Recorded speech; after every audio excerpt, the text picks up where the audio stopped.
J'étais allé jusqu'au bout du monde à la recherche de ce que Rousseau appelle les progrès presque insensibles des commencements.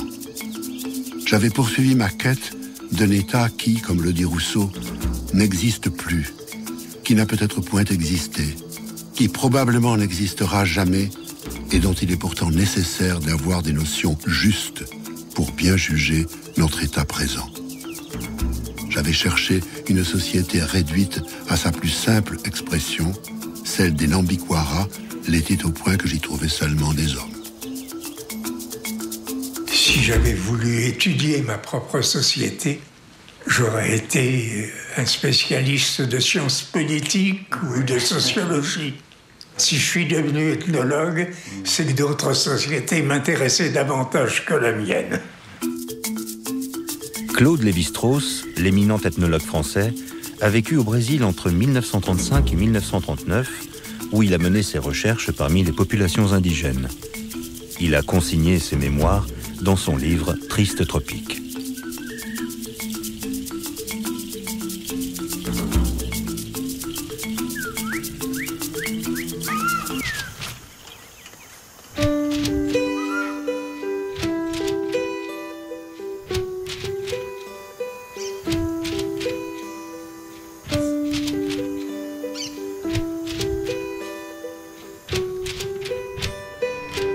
On ne voyageait guère. Et ce n'étaient pas des salles Pleyel 5 ou 6 fois combles qui accueillaient les conteurs d'aventure, mais seul endroit à Paris pour ce genre de manifestation, le petit amphithéâtre sombre, glacial et délabré qui occupe un pavillon ancien au bout du jardin des plantes. Une expédition ethnographique dans le Brésil central se prépare au carrefour Réaumur-Sébastopol. On y trouve réunis les grossistes un article de couture et de mode. C'est là qu'on peut espérer découvrir les produits propres à satisfaire le goût difficile des Indiens.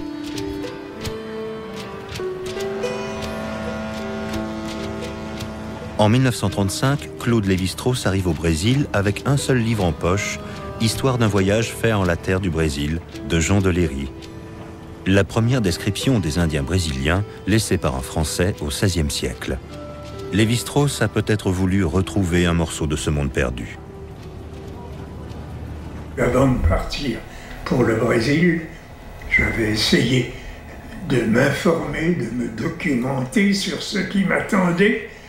Et ce qui m'intéressait le plus, c'était bien sûr les premiers contacts entre les Occidentaux et les Indiens, dont Léry a laissé un témoignage inoubliable. Alors c'était pour moi comme une sorte de catéchisme, si je puis dire. Je l'avais toujours dans ma poche, je relisais constamment des passages, et quand j'ai retrouvé, après des siècles, ce qui avait été les premières expériences du contact, je me suis senti en vérité plus proche de Jean de Léry que l'éloignement des siècles ne pouvait le faire croire.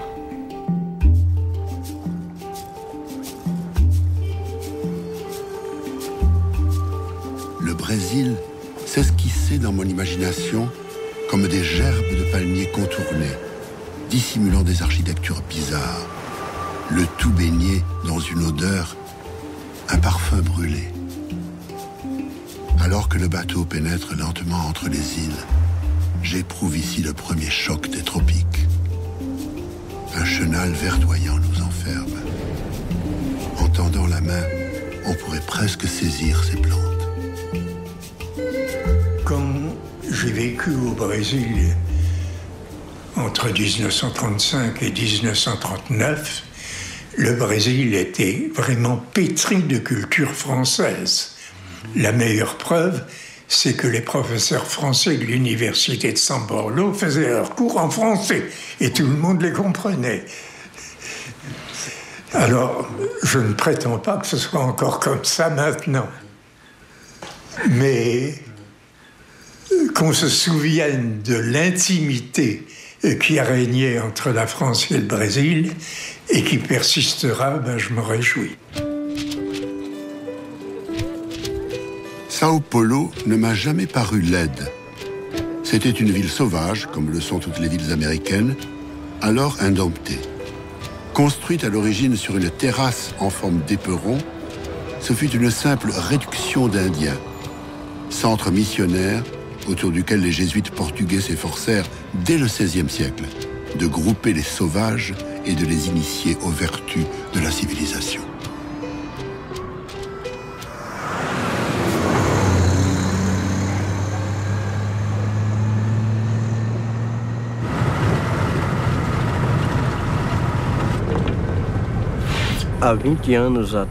Il y a 20 ans, la forêt d'ici regorgeait de faune et de flore. La venue de l'homme blanc dans la région a détruit la nature et a fait disparaître la chasse traditionnelle.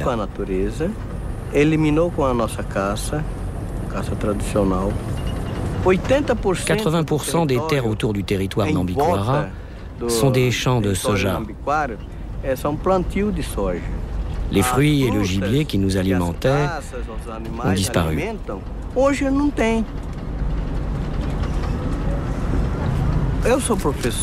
J'enseigne depuis 10 ans.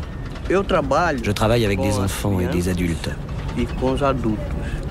Le professeur a un rôle de chercheur. Quand il est arrivé ici en 1938, Claude Lévi-Strauss est venu enquêter sur la vie des Nambiquara. Pour moi, c'est la même chose. Je suis professeur, donc je suis chercheur. Si je ne connais pas l'histoire de mon peuple, je ne peux pas prétendre transmettre quoi que ce soit à mes élèves. Eu nunca serei professor de verdade para transmitir para os alunos. Grâce à mes lectures, j'ai pris connaissance du travail de Lévi-Strauss. Je voulais savoir par où il avait commencé, par où il était passé, comment il s'est retrouvé au milieu des Nambiquara et d'autres ethnies.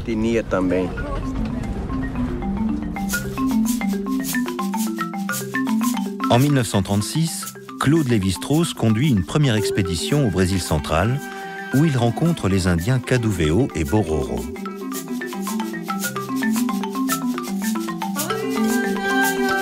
J'avais décidé de me tourner vers l'ethnologie, j'avais commencé sans suivre aucun cours, à en apprendre un peu par mes propres moyens. Et dans l'expédition de 1936, ma première femme, Dina, qui elle se sentait beaucoup plus philosophe, ne s'y intéressait guère. La part de Dina pendant cette première expédition chez les Caduveo et les Bororo, ça a été essentiellement de s'occuper de la culture matérielle, pendant que moi je m'occupais de l'organisation sociale. Quant à la deuxième, elle n'a pas pu y participer. Elle a été très rapidement, au bout d'1 ou 2 semaines, contaminée par une infection des yeux qui s'est déclarée chez les Nambiquara. Et elle était devenue presque aveugle, il a fallu l'évacuer d'urgence. En dépouillant de sa poésie d'images naïves que l'ethnographe débutant forme de ses expériences futures, les Indiens Caduveo me donnaient une leçon de prudence et d'objectivité. En les trouvant moins intacts que je l'espérais, j'allais les découvrir plus secrets que leur apparence n'aurait pu le faire croire. Ils illustraient pleinement cette situation sociologique qui tend à devenir exclusive pour l'observateur de la seconde moitié du XXe siècle, de primitifs à qui la civilisation fut brutalement imposée et dont, une fois surmonté le péril qu'ils étaient censés représenter, on s'est ensuite désintéressé. Les relations avec les Caduveo, qui étaient beaucoup plus près de la société brésilienne, ils vivaient comme des paysans brésiliens pauvres, mais ils conservaient de leur passé de guerriers et de nobles une attitude assez hautaine. Et Enfin, pour vous donner un exemple très terre-à-terre, les Nambikwara ne s'intéressaient pas du tout à l'appareil photographique. Vraiment, je pouvais photographier tout ce que oui, ils n'y prêtaient aucune espèce d'attention. Tandis que les Kaduveo, pour chaque photographie, exigeaient d'être payés. Pas nécessairement avec de l'argent d'ailleurs, mais enfin de recevoir des cadeaux.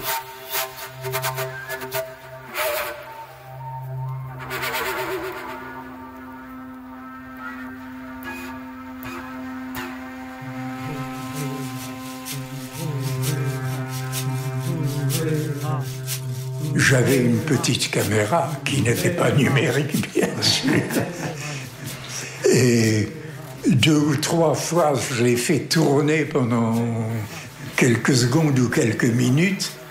Mais quand on est seul ethnologue sur le terrain, c'est très difficile de faire un film ou de faire des photos. Et j'ai eu très vite le sentiment que si j'avais l'œil derrière l'objectif de la caméra, je ne voyais rien et je ne comprenais rien. Alors j'ai abandonné, mais ces petits morceaux de film ont été retrouvés au Brésil et édités.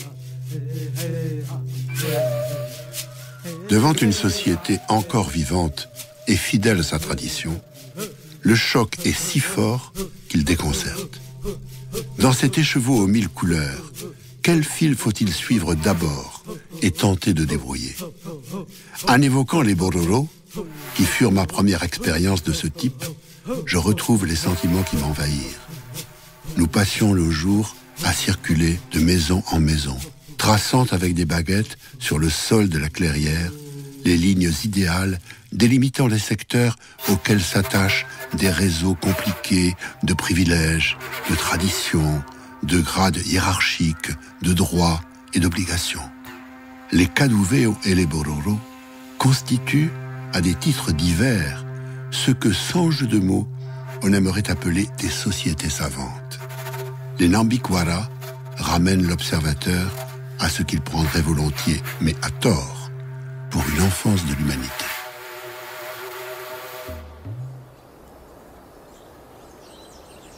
En 1938, en suivant la ligne télégraphique érigée par le pionnier brésilien le maréchal Rondon, Lévi-Strauss arrive au poste d'Utiariti, au bord de la rivière Papagayo, où il découvre les Nambikwara.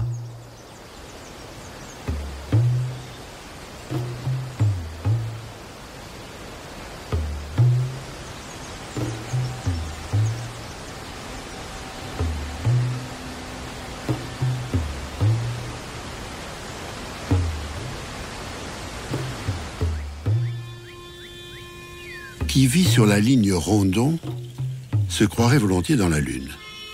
Imaginez un territoire grand comme la France et aux 3/4 inexploré, parcouru seulement par de petites bandes d'indigènes et traversé de bout en bout par une ligne télégraphique. La piste sommairement défrichée qui l'accompagne, la Picada, fournit l'unique point de repère pendant 700 km. Je savais qu'un dénommé Tito avait une grande connaissance de l'histoire des Nambikwara. Tito désigne Claude Lévi-Strauss sous un autre nom, Massimo Levi, un grand homme venu étudier la vie sociale des Nambikwara. Je lui ai apporté ces photos pour qu'il puisse identifier les personnes présentes.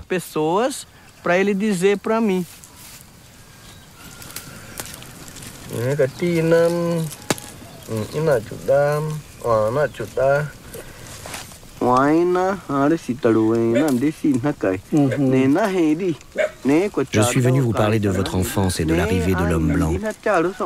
Les noms vous reviennent-ils en regardant les photos? Le premier arrivé a été le maréchal Rondon, en 1910. Il est venu par la ligne télégraphique. Il y avait bien plus de Nambikwara à l'époque.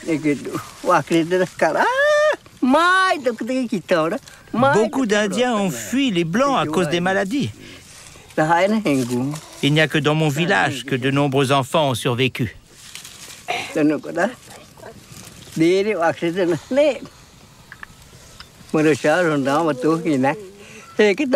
Après la venue du maréchal Rondon, des années ont passé. Puis un autre homme blanc est venu. C'était l'expédition d'un homme qui s'appelait Massimo Levi. C'est ce que j'ai entendu dire. Il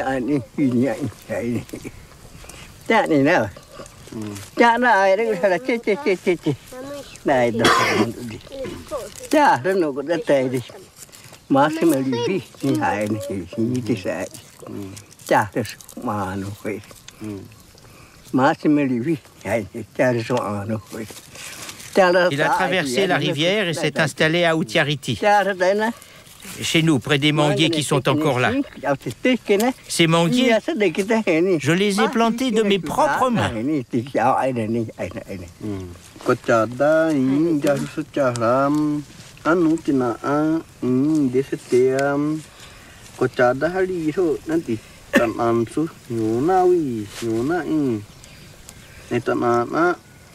Cet homme a écrit un livre et je vous l'ai apporté.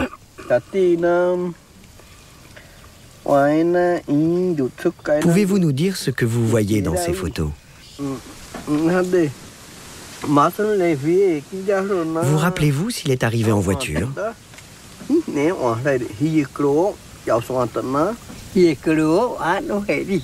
Peut-être, mais tout ce que j'ai vu, c'est des chariots à bœufs. Des chariots comme ceci? Vous voyez, ce sont les chariots à bœufs qui traversent la ligne télégraphique. Cette ligne, c'est le fruit du travail des Indiens. Elle n'appartient pas aux Blancs. Elle appartient aux Indiens. Et sur cette photo? Ici, c'est mon frère qui est décédé. Et là, c'est moi. C'est moi. Et je suis encore debout. Pouvez-vous me dire le nom de cet homme sur cette photo? Je vous l'ai déjà dit, c'est Massimo Levi. Celui qui a vécu parmi nous. Il était très bon avec nous. Cet homme, qu'est-ce qui l'intéressait?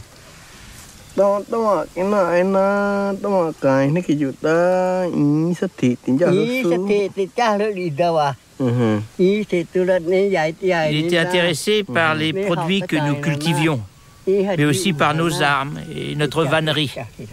Donc vous avez connu cet homme? Nous l'avons vu à Outiariti.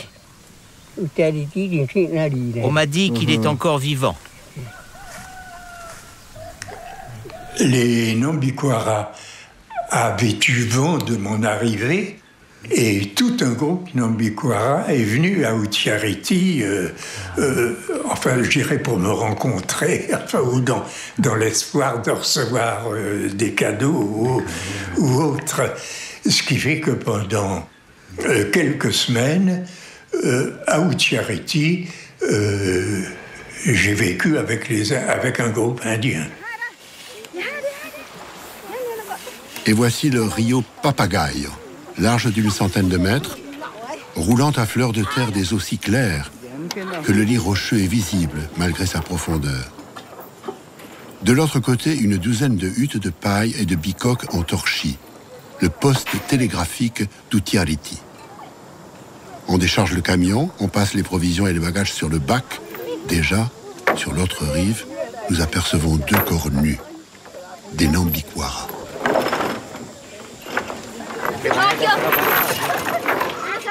Quand je suis arrivé là-bas, les Nambikwara avaient très très mauvaise réputation.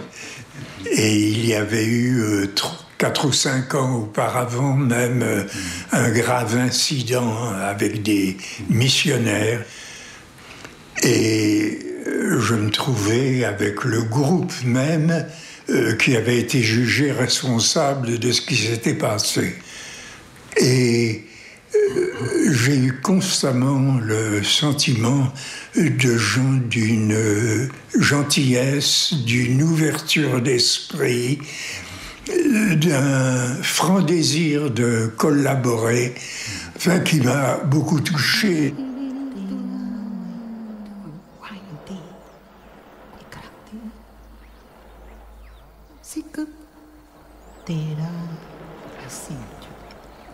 J'avais voulu aller jusqu'à l'extrême pointe de la sauvagerie. N'étais-je pas comblé? Au terme d'un exaltant parcours, je tenais mes sauvages. Hélas, ils ne l'étaient que trop. Ils étaient là, tout prêts à m'enseigner leurs coutumes et leurs croyances. Et je ne savais pas leur langue. Aussi proche de moi qu'une image dans le miroir. Je pouvais les toucher, non les comprendre.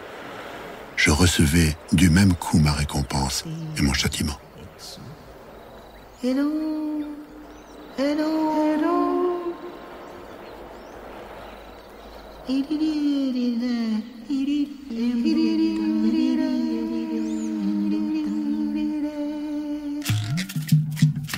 En 1948, Lévi-Strauss écrit « La vie familiale des Indiens Nambikwara », son œuvre la moins connue. Il y parle de la société des femmes, de celle des hommes et de celle des enfants Nambikwara. Il décrit les talents et les pouvoirs de leur chef qui guident les désirs du groupe et de leur chaman, gardien du monde magique qui protège la société des mauvais esprits.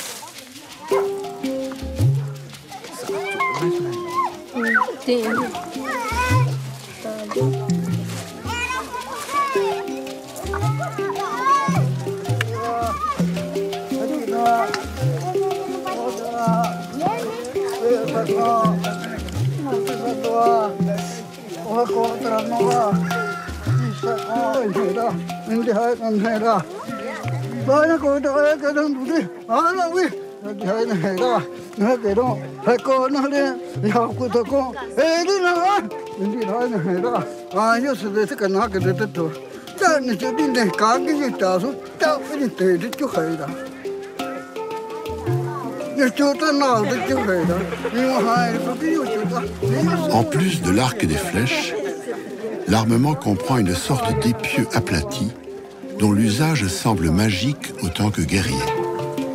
Je ne l'ai vu utiliser que pour des manipulations destinées à mettre en fuite l'ouragan ou à tuer, en le projetant dans la direction convenable, les atassous, qui sont des esprits malfaisants de la brousse. Les indigènes appellent du même nom les étoiles et les bœufs, dont ils ont grand peur. Mon bracelet montre était aussi un atassou.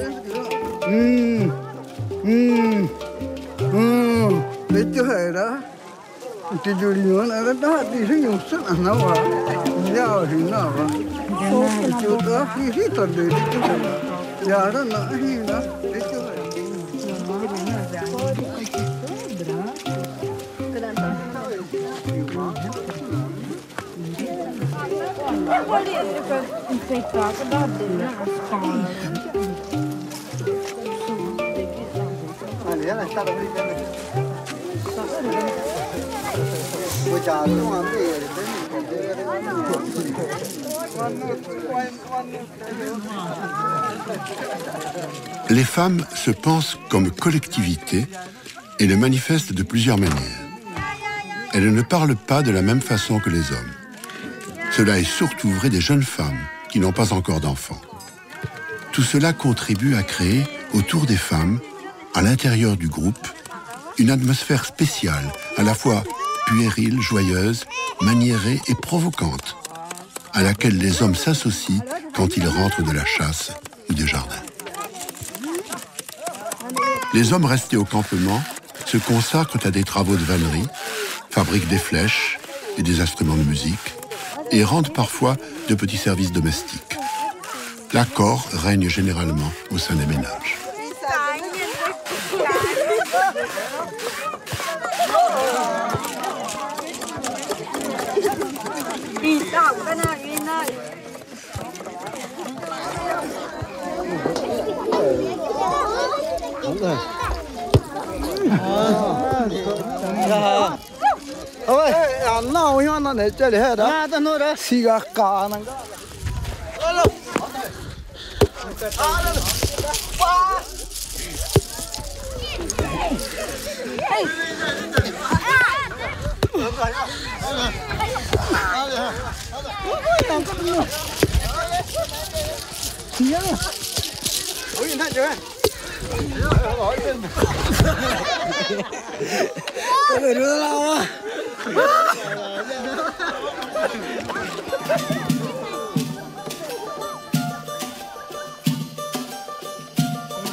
Les enfants ne sont pas punis et je n'ai jamais vu battre l'un d'eux, ni même esquisser le geste, sauf par plaisanterie. Aussi le spectacle d'une mère avec son enfant est-il plein de gaieté et de fraîcheur. Les relations du père avec ses enfants témoignent de la même tendresse et de la même sollicitude. Le père promène son enfant en le portant sur l'épaule. Il confectionne des armes à la mesure du petit bras.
Les couples s'étreignent comme dans la nostalgie d'une unité perdue. Les caresses ne s'interrompent pas au passage de l'étranger. Les époux, étroitement enlacés, se perçoivent comme étant l'un pour l'autre le soutien, le réconfort, l'unique secours contre les difficultés quotidiennes et la mélancolie rêveuse qui, de temps à autre, envahit l'âme nambikwara.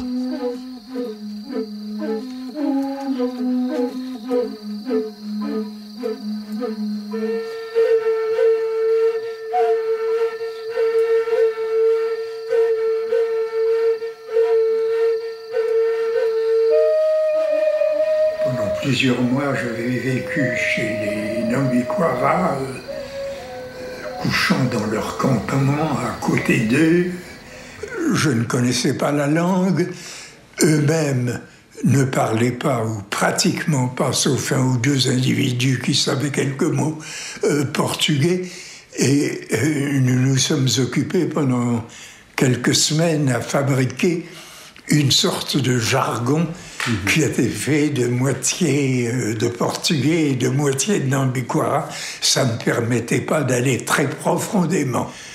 Mais c'était certainement assez pour nouer des relations d'amitié. J'ai bien connu l'un des chefs, celui d'Outiariti, dont la bande s'appelait Wakalitesu, était remarquablement intelligent, conscient de ses responsabilités, actif et ingénieux.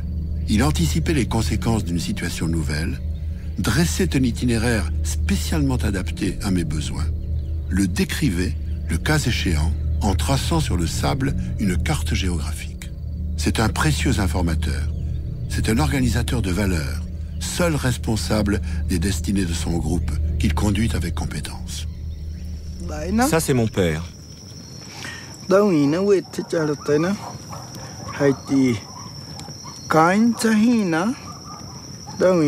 J'étais encore petit quand mes parents sont décédés.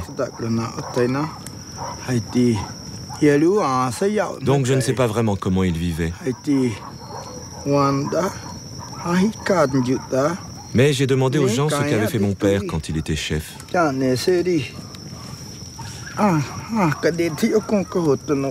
Et ils m'ont répondu qu'il a fait des choses admirables pour les Nambikwara dans sa jeunesse.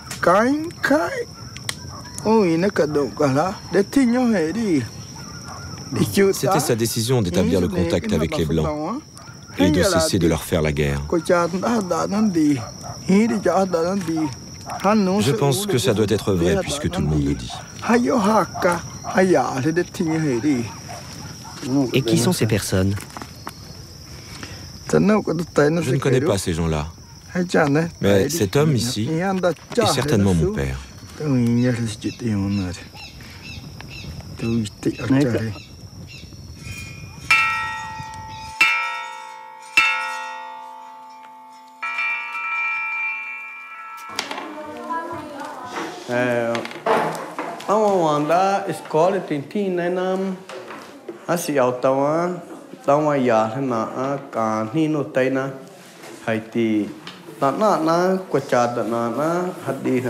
J'ai une leçon à vous enseigner sur les raisons pour lesquelles nous allons à l'école aujourd'hui.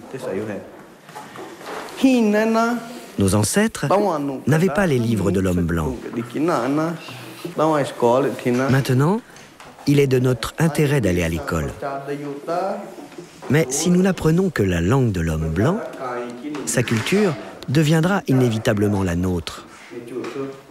C'est pour cela qu'il faut que vous appreniez à écrire dans votre propre langue. Je distribuais des feuilles de papier et des crayons dont les Nambikwara ne firent rien au début.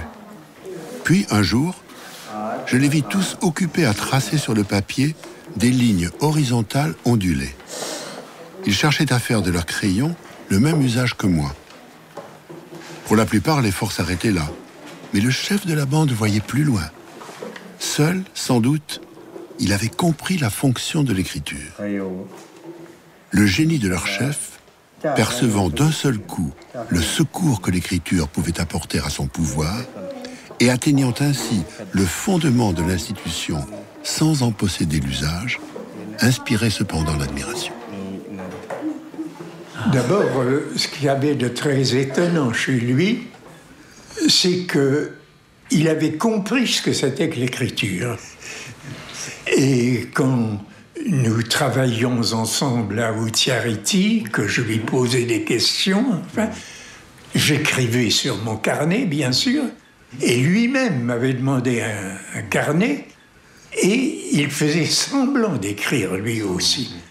Et il regardait ces lignes qu'il traçait, et j'avais le sentiment, enfin, qu'il attendait qu'un sens se dégage tout à coup. Et naturellement, il ne se dégageait pas. Alors, un peu plus tard, je lui ai demandé d'organiser, assez loin d'Utiariti, à plus d'1 jour de voyage, une rencontre avec d'autres groupes qui, eux, n'avaient pas de contact avec la ligne télégraphique. Et donc nous y sommes allés tous ensemble. Il y avait là pas mal de monde, près d'une centaine de personnes. Et j'ai naturellement distribué des cadeaux. Mais il n'a pas accepté que je les distribue à la ronde, il a voulu que je les lui remette à lui. Et à ce moment-là, il a sorti une feuille de papier où il avait tracé des lignes ondulées et il a fait semblant de lire une liste de cadeaux et à qui ils étaient destinés. Il a certainement a voulu faire croire à tous ceux qui étaient là qu'il partageait le grand mystère de l'écriture avec moi.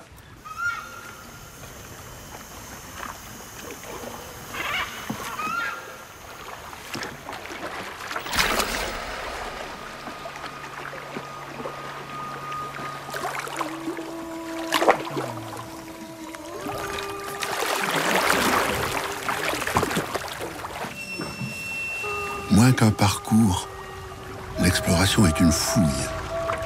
Une scène fugitive, un coin de paysage, une réflexion saisie au vol permettent seuls de comprendre et d'interpréter des horizons autrement stériles.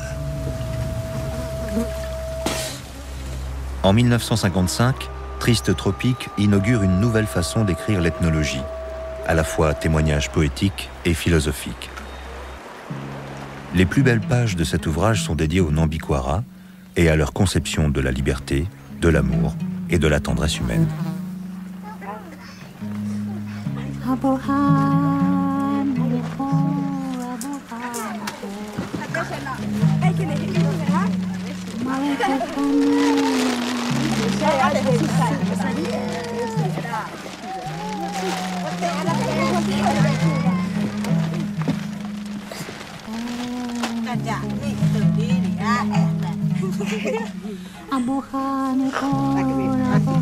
Malheureusement, tout ça est très loin dans ma mémoire et quand on est très vieux, les souvenirs disparaissent peu à peu. Et même, je ne me rappelle plus aujourd'hui beaucoup de détails que j'ai écrits et racontés il y a plusieurs années. Tout ce que je peux vous dire, c'est que ces quelques mois que j'ai passés avec les Nambikwara sont ceux dont je regarde peut-être le meilleur souvenir de tous les contacts que j'ai eus avec d'autres populations du Brésil.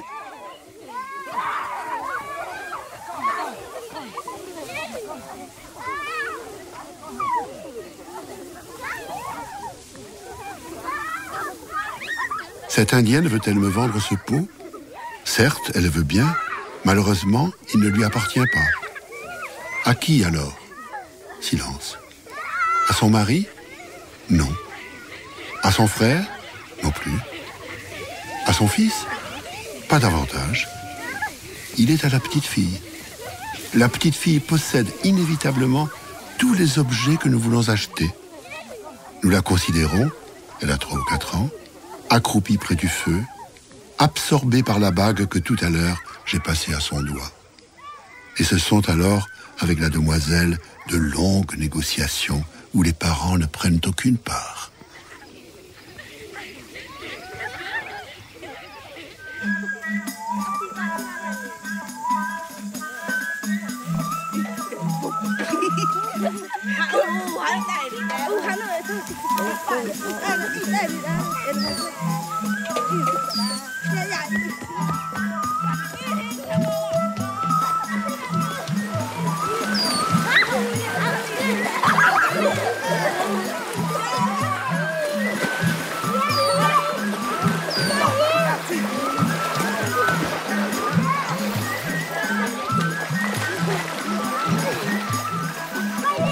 Les enfants paraissent pendant une grande partie du jour, les fillettes se livrant par moments aux mêmes besognes que leurs aînés, les garçonnets oisifs ou pêchant au bord des cours d'eau.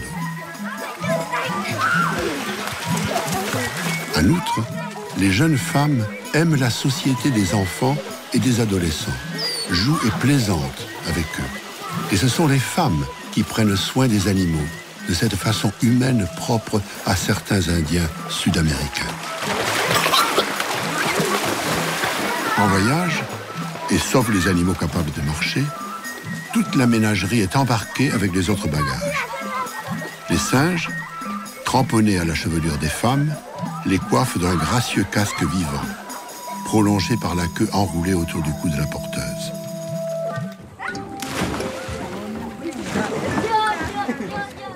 L'attitude Nambikwara envers les choses de l'amour peut se résumer dans leur formule « faire l'amour, c'est bon ».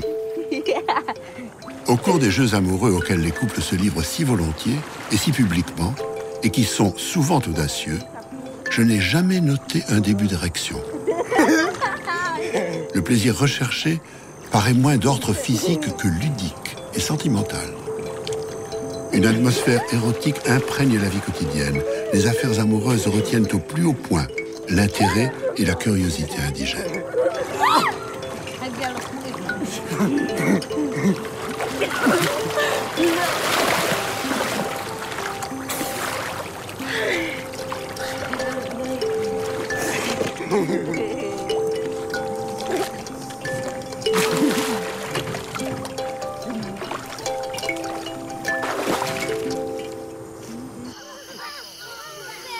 cours de son séjour chez les Nambikwara, Lévi-Strauss a connu un seul moment de vrai danger, lorsqu'il a voulu montrer aux Indiens les ballons d'air chaud qu'il avait découverts à Sao Paulo et qui l'avaient fasciné. Mais pour les Indiens, celui qui touche les étoiles est alors considéré comme un sorcier.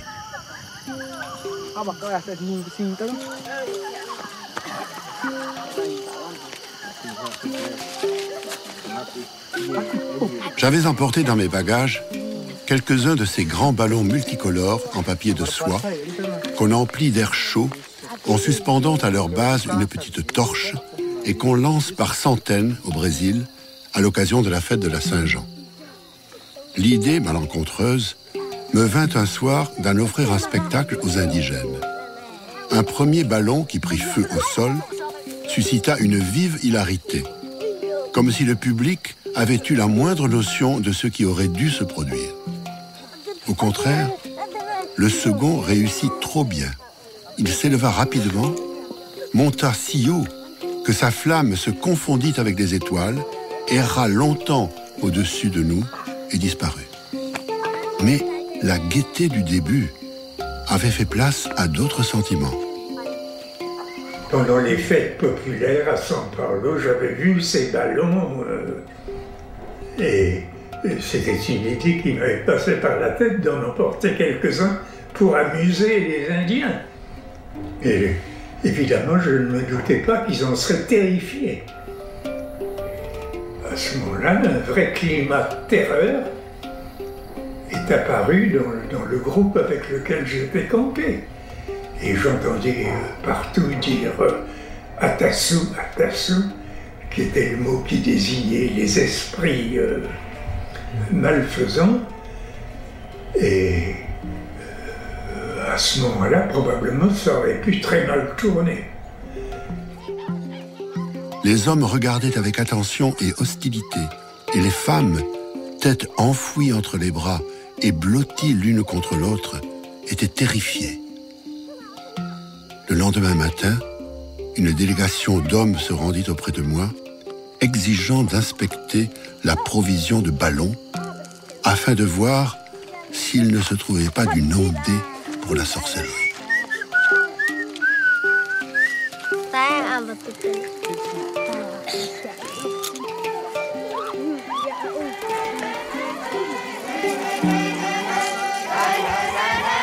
Si les hommes peuvent parvenir à coexister, à condition de se reconnaître tous autant hommes, mais autrement, ils le peuvent aussi en se refusant, les uns les autres, un degré comparable d'humanité.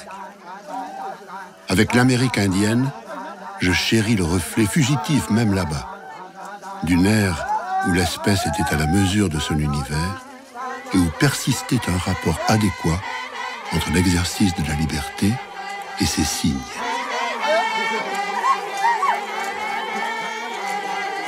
C'est pas tellement ma pensée qui a changé que ce qui faisait l'objet de nos études. Et évidemment, ceux que l'on appelait autrefois les peuples primitifs, ou les peuples sans écriture, ne sont plus du tout dans la condition où ils étaient au moment où j'ai commencé ma carrière. Alors,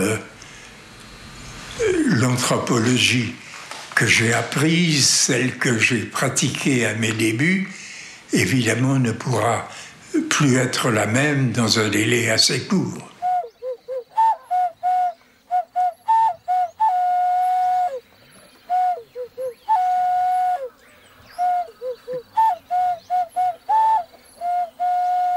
Dans Triste Tropique, Lévi-Strauss révèle que sa forme de pensée est proche de celle des Indiens. La pensée sauvage, comme il l'a nommée, n'a pas d'ordre ni de logique domestiquée par la pensée scientifique. Elle est plus adaptée aux questions pratiques de nos vies.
Grâce à mes lectures, j'ai découvert de nouveaux concepts similaires aux nôtres. Lévi-Strauss a formulé une nouvelle théorie, celle du structuralisme. En Nambiquara, nous avons un mot pour ça. Asiya Taosu. Cela désigne la base, le tronc et la racine. Monsieur Domingos et son épouse m'ont montré que la médecine traditionnelle se transmettait à travers un enseignement pratique. La racine traditionnelle a la forme et la structure de l'araignée. Ainsi, nous aussi avons une connaissance basique du concept de structure. La question qui domine véritablement ma pensée depuis longtemps et de plus en plus, c'est que quand je suis né, il y avait 1,5 milliard d'habitants sur la Terre. Quand je suis entré dans la vie active, disons quand j'allais chez les Boro ou les Nambiquara, il y en avait 2 milliards. Et maintenant, il y a 6 milliards et il y en aura 8 ou 9 dans quelques années. Eh bien, à mes yeux, c'est ça le problème fondamental de l'avenir de l'humanité. Et je ne peux, pas personnellement, mais ça n'a pas d'importance parce que je ne serai plus là, mais je ne peux pas avoir beaucoup d'espoir pour un monde trop plein.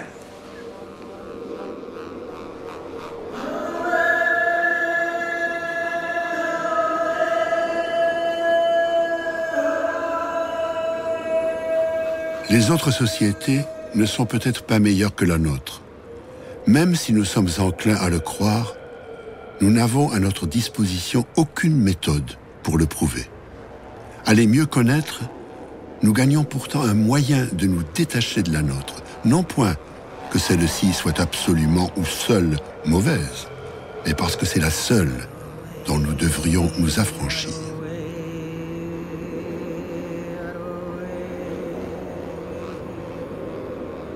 Quand je suis rentré du Brésil en 1939, je m'étais mis à écrire un roman.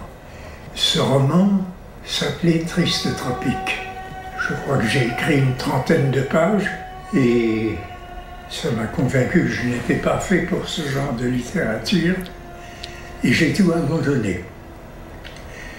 Et quand, des années plus tard, en 1954, j'ai écrit le livre qui porte aujourd'hui ce titre, j'ai conservé ce vieux titre du roman qui restait flottant dans ma mémoire. Mais il n'y a pas de relation directe, sinon le fait qu'aussi bien dans les tropiques vides d'Amérique du Sud et dans les tropiques bondés de l'Asie du Sud, où je m'étais rendu quelques années plus tard, j'avais ressenti, pour des raisons diverses, la même impression de tristesse.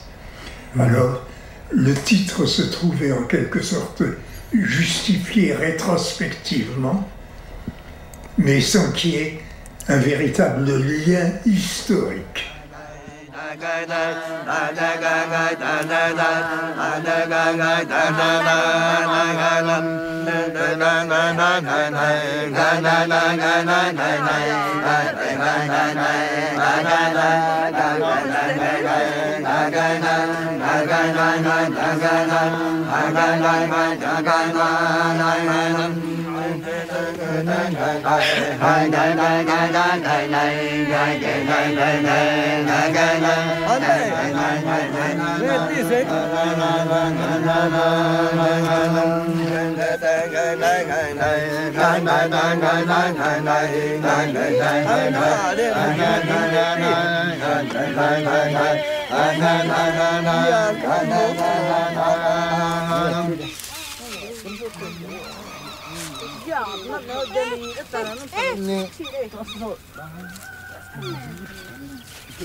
Comme le caillou frappant une onde dont il annelle à la surface en la traversant. Pour atteindre le fond, il faut d'abord que je me jette à l'eau.